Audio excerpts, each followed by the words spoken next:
à tous, c'est Albert Borgel et bienvenue dans mon atelier pour un nouveau vlog. Alors je suis tout excité parce que je change de titre. Alors j'avais déjà changé de titre il y a peu de temps, c'était devenu l'atelier du mangaka. Et depuis que j'ai fait l'atelier du mangaka, je me suis aperçu qu'en fait, lorsque j'ai commencé mon projet l'année dernière, c'est parti sur des choses qui autour de l'art pourraient apporter des choses. Et j'essayais aussi de voir ce qui pourrait plaire aux jeunes, notamment aux élèves que j'ai autour de moi, mes enfants. Et du coup, par rapport au titre, c'était pas très cohérent. J'avais de plus en plus envie de faire de la ligne claire. C'est Jost Swart qui a inventé ce terme pour parler de l'école qui suit Hergé, qui lui-même s'inspirait d'autres artistes comme Alain de Saint-Augrand.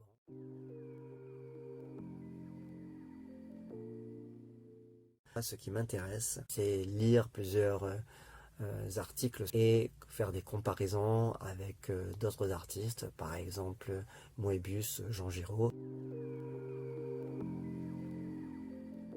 Faire des recoupements et tisser des liens avec l'histoire de l'art, l'histoire des arts en mouvement. J'aime aussi croire que dans mon travail que je réalise avec mes élèves en lycée professionnel, il y a une cohérence entre tout cet univers, la bande dessinée, les arts appliqués, l'enseignement, la pédagogie. Et c'est l'occasion pour moi de remercier les 531 personnes qui se sont abonnées. C'est vraiment pas rien et je tiens vraiment à vous remercier. La ligne claire, c'est pas juste un style graphique, c'est aussi un style de scénario, c'est un style de clarté dans le propos et je dirais même c'est un style de clarté dans la pensée. Et donc la psychanalyse peut aider pour comprendre ce type de choses et c'est pourquoi Serge Tisserand, peut-être le premier, ou en tout cas un des premiers qui s'est intéressé à l'univers d'Hergé. Pierre Sterckx et Benoît Peeters, qui ont compris l'envergure de Hergé, un des plus grands artistes du XXe siècle, au même titre que Picasso ou que Matisse. On ne peut pas faire de la bande dessinée sans connaître Hergé. Enki Bilal a pris la mesure de la ligne claire et c'est ainsi qu'il a compris qu'il pouvait se démarquer par le dégradé.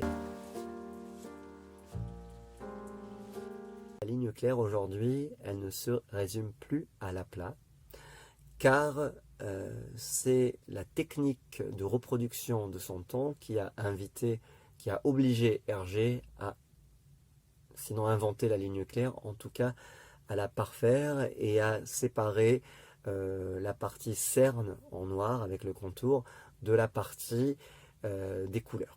Aujourd'hui, les techniques de reproduction permettent de reproduire très bien les nuances de gris ou de couleurs, que ce soit le pastel, l'aquarelle, que ce soit la peinture ou la technique mixte.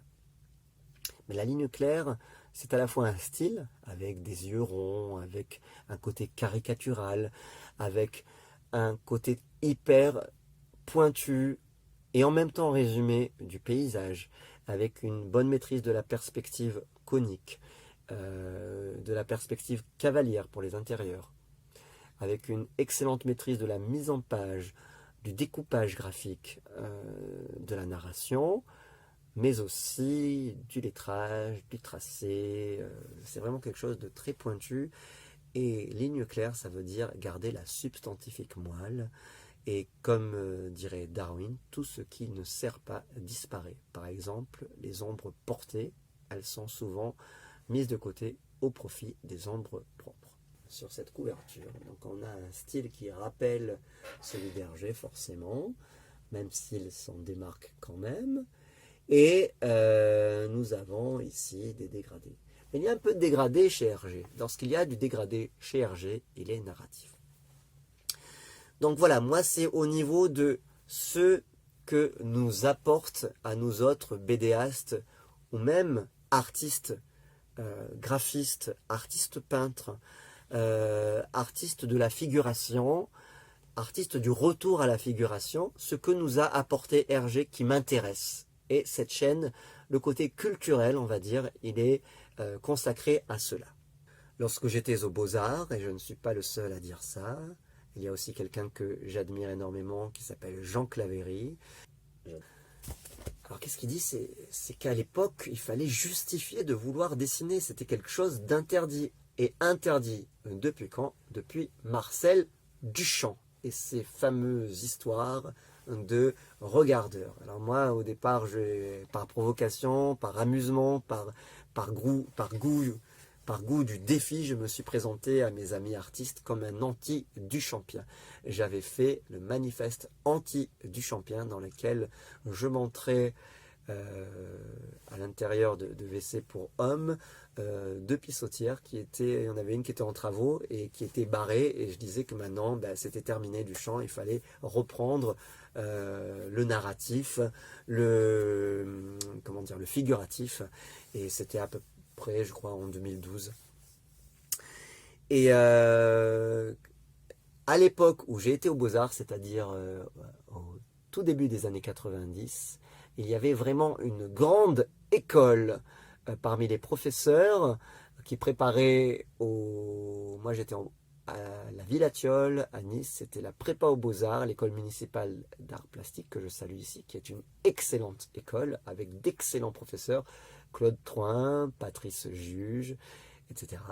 Et donc, il y avait besoin, heureusement, on était entouré par ces gens, Claude Troin, Patrice Juge, qui nous faisaient faire de l'académisme, qui nous faisaient faire du nu pour comprendre le corps humain, qui est la mesure de toute chose que crée l'homme,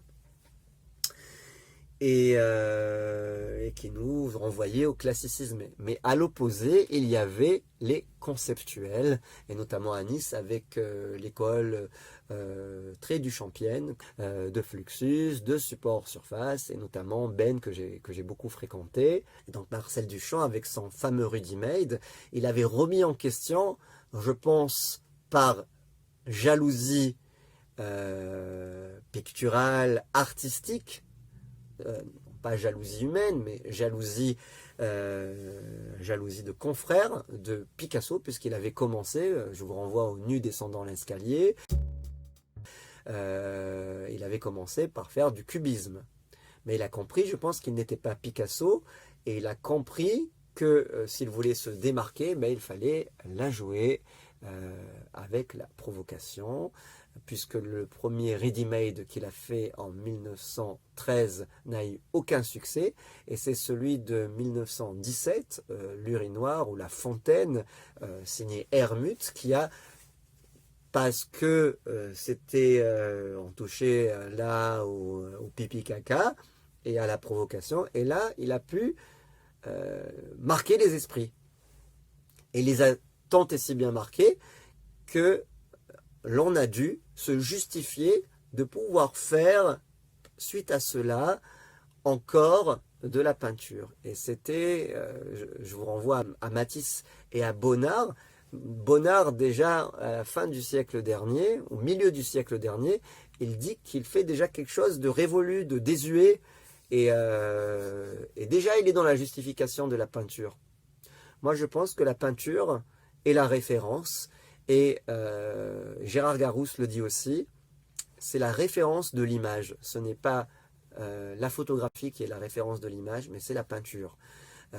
C'est la perfection que représente le Titien, la Joconde, etc. C'est toute cette problématique-là qui m'intéresse et que je veux partager avec vous. J'aimerais vraiment qu'il y ait des commentaires, qu'il y ait des questions. Pas de polémique, si ce n'est artistique, si ce n'est avec bienveillance, et que ce soit intéressant. Voilà, vous avez là donc un youtubeur senior qui s'offre à vous, un professeur d'art appliqué en lycée professionnel, donc pas professeur de beaux-arts, pas professeur d'élèves qui savent dessiner, mais de gens qui vont apprendre un métier. Mais j'essaye et que mes élèves s'intéressent et prennent plaisir à passer 1 heure par semaine à ma compagnie, dans le calme, et dessiner. Et pourtant, j'enseigne dans un lycée dit difficile. Voilà, donc je pense que cela répond à un besoin de l'âme humaine, et que c'est bien pour cela que les premiers hommes dessinaient. Je vous renvoie aux grottes de Lascaux ou aux autres grottes préhistoriques. Je pense aussi que l'on s'est dessiné avant de savoir écrire, et il est bien avéré que le langage articulé devenu signe noté sur une feuille, un parchemin ou dans une impression, et et vient du dessin. Et donc ça correspond vraiment à un besoin de l'âme humaine. Voilà, je vous dis à très vite pour de nouvelles aventures graphiques et chromatiques. Abonnez-vous à ma chaîne si ce n'est pas déjà fait. C'était Albert Borgel pour l'atelier de la ligne claire.